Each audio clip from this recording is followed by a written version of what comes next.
للذين اصطفى.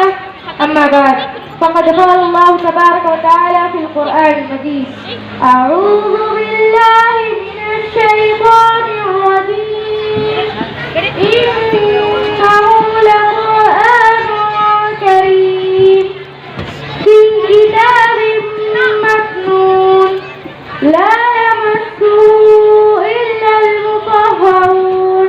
وقال نبينا وسيدنا صلى الله عليه وسلم: خيركم من تعلم القرآن وعلمه، أو كما قال عليه الصلاة والسلام.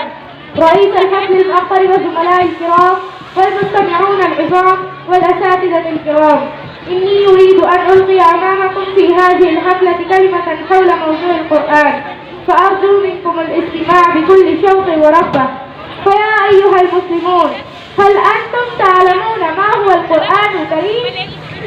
القرآن هو الكتاب الذي نزل الله عز وجل من السماء إلى الدنيا على عبده الحبيب محمد صلى الله عليه وسلم.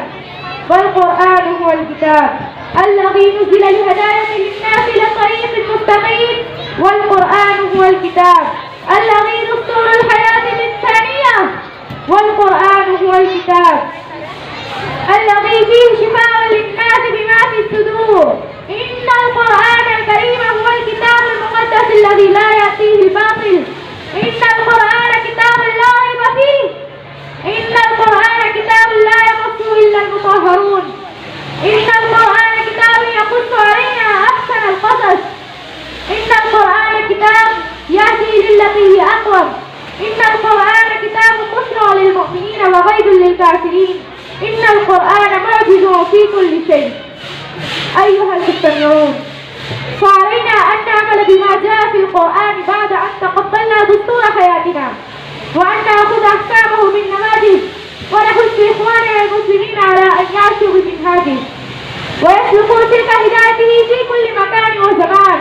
ولكن نحن نعلم جيدا أن كثيرا من إخوتنا المسلمين لا يتوجهون إلى هذا التنزيل العزيز وأحكامه ووسائله، وهم لا يحبون جزءا أو آية من القرآن للبركة واليمنى.